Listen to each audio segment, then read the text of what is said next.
Me conta, você sempre quis ser dentista desde criança? Como é que foi isso? Ah, é muito louco, né? Quando eu não tenho dentistas na família. Então, quando eu vim com essa ideia de ser dentista, eu tinha 6 anos de idade. E minha mãe realmente não sabe de onde eu tirei essa ideia. Mas foi algo que eu sempre persegui com muito foco. Eu sempre fui uma pessoa muito direcionada, né? Então, quando eu decidi que eu ia ser dentista, eu nunca mais tirei isso da cabeça. Desde os 6 anos de idade? Desde os 6 anos de idade.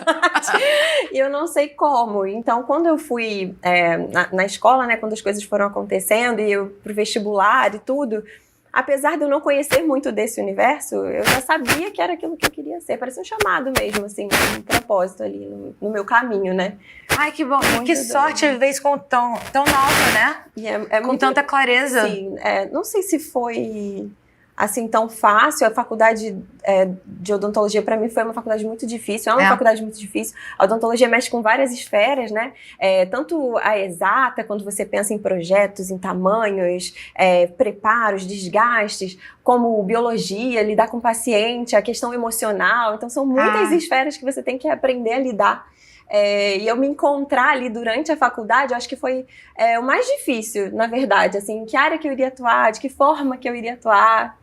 E quando eu comecei a fazer essa parte da estética, né, que é o que eu faço hoje, e comecei a tratar pacientes, fazer restaurações, eu me lembro, a primeira restauração que eu fiz foi num paciente que era funcionário da empresa do meu pai, ele tinha uma cárie bem no dente da frente, assim.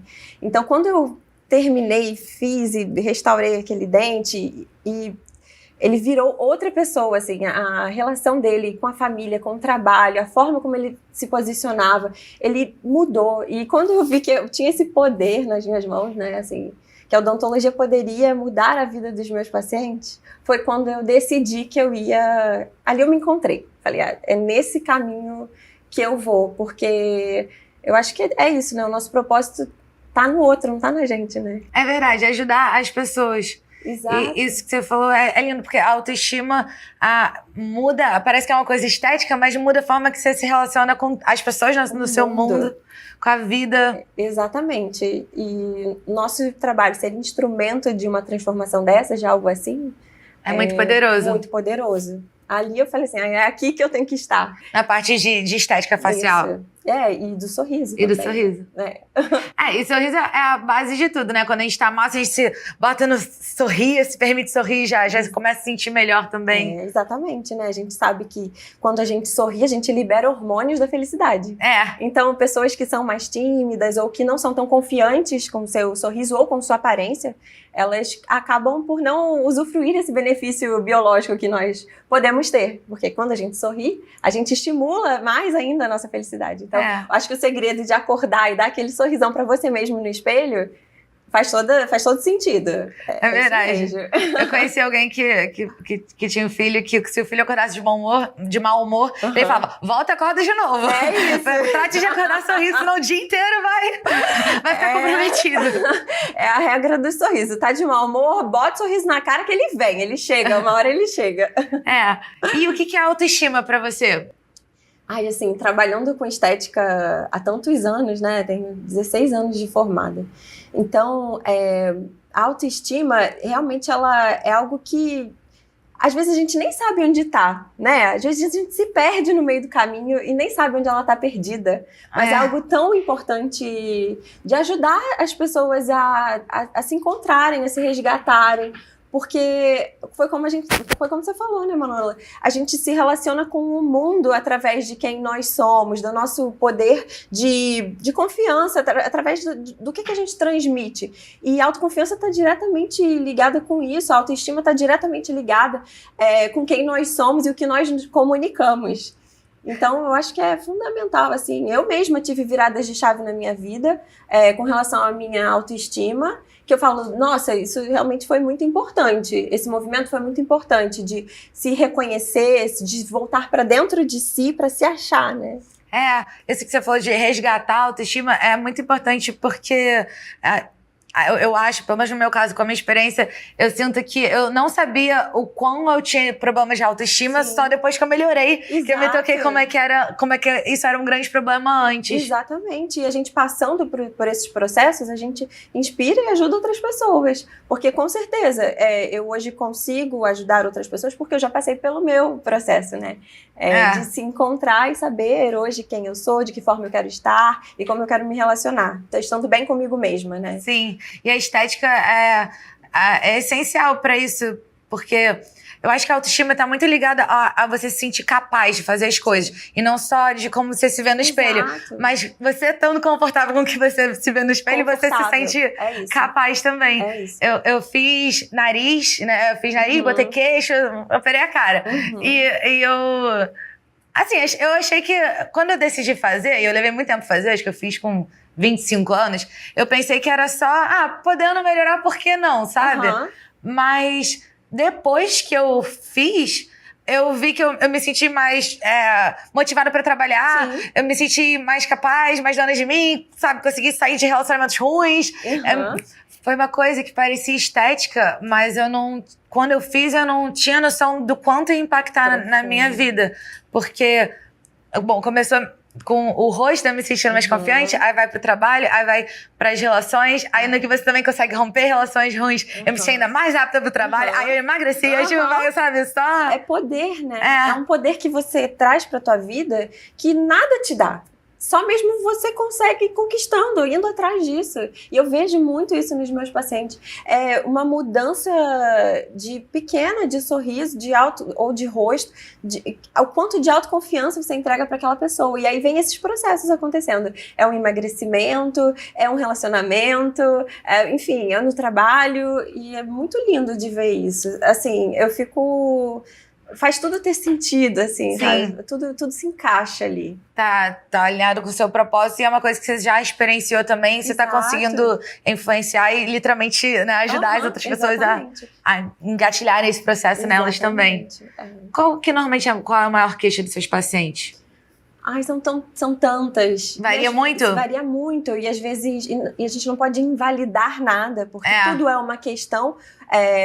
para a pessoa, assim. Então, assim, eu não posso questionar uma dor do outro, né? Uma dor do outro. É isso que eu falo. Eu repeti isso para uma paciente ontem. Assim, eu não posso de forma alguma invalidar a sua dor. Eu posso falar para você que você é uma mulher linda, mas eu não posso invalidar a sua dor. Eu entendo você. Eu entendo suas questões porque eu já estive também nesse lugar de ter as minhas questões. Então, eu me sinto ali muito como instrumento, né? De ajudar a pessoa a atravessar esse caminho e se sentir mais confortável, como você falou, na nossa imagem e levar esse poder e trazer esse poder de dentro pra fora, né, pra vida. É porque às vezes a pessoa tem uma questão que talvez não seria a nossa, mas a gente tem ferramentas que talvez a outra pessoa não teria pra lidar com aquilo. Exato. Também, então difícil de medir. Na maioria das vezes, Manu, assim, Sim, na grande maioria das vezes eu tenho que também chegar nessa balança, né?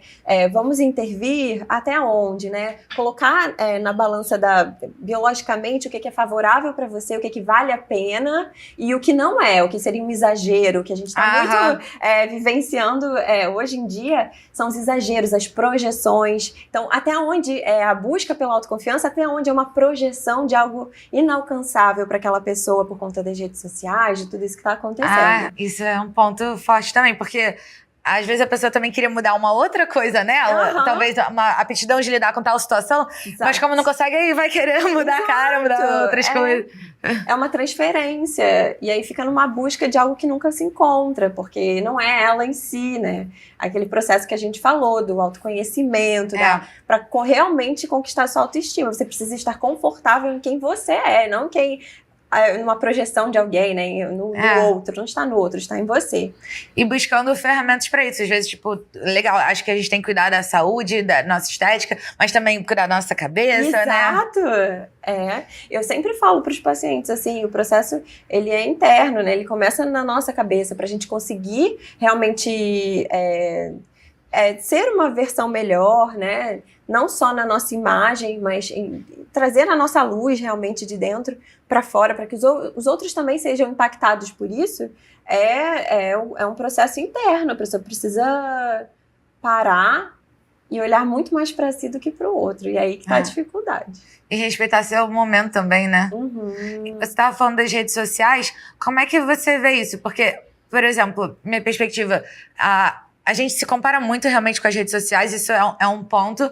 Por outro lado, há 15 anos atrás, não sei, quando eu era adolescente, a gente ficava vendo revista, que também a gente se comparava, só que a gente achava que ninguém fazia nada, porque não se falava sobre isso.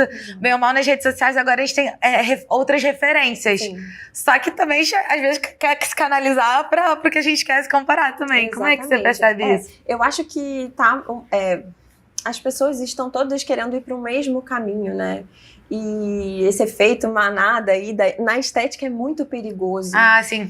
Porque a gente vai falar ainda do ponto da longevidade, mas sempre que a gente escolhe fazer um procedimento, seja ele odontológico ou seja ele estético facial, isso gera uma resposta inflamatória do nosso organismo. Ah, é? Sim, cada procedimento gera uma resposta inflamatória e a gente tem que dosar a quantidade de procedimentos e quais procedimentos a gente vai escolher fazer para não ficar gerando respostas inflamatórias a todo momento. Não é como uma roupa que a gente troca. Ah, hoje eu quero estar com essa boca, eu boto boca. Hoje eu não quero mais, eu tiro a boca. Eu quero estar com... Não é assim. Eu não sabia. Exatamente. Quando, por exemplo, a gente faz procedimentos com ácido hialurônico ou colágeno, inflama o organismo também? Você está colocando algo que é externo a você, por mais que seja biocompatível, e você está gerando uma resposta do seu organismo ali. Ele dá uma estranhada, é um organismo novo de qualquer forma, né? Exatamente, é uma resposta inflamatória. Então você acende o seu sistema imunológico ali naquele momento. Então se você está toda hora se submetendo a procedimentos, isso vai trazer consequências para a sua saúde.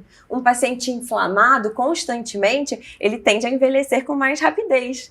Então a gente sabe que um dos processos para a gente ter uma vida mais longa e com saúde é reduzir os processos inflamatórios do nosso corpo. Então de que forma a gente bota nessa balança da estética, do ganho, do que a gente quer, para o que biologicamente seria o ideal para a gente, né?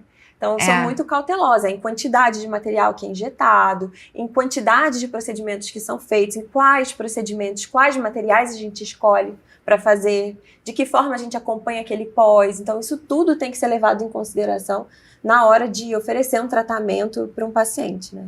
Que aí garante o resultado natural, né? Exato. Porque muita gente fala de procedimento focando nas exceções, que é quando alguma coisa começa a chamar atenção. Exato. Mas, na verdade, quando a gente faz o procedimento, para alguma coisa que estava chamando atenção, deixar de chamar atenção, né? No caso da cárie no meio do dente. Exatamente. A gente tem... ir para uma parte de regeneração, de cura, de cuidado em trazer mais harmonia para uma face e não uma padronização, né? Para a gente conseguir um equilíbrio ali. Qual é a sua versão mais bonita? Onde a gente consegue potencializar as tuas melhores curvas, o teu ponto forte. E também, da mesma forma, apagar questões que incomodam para o paciente. Então, acho que isso tudo é muito importante ser falado, né? Porque a gente não...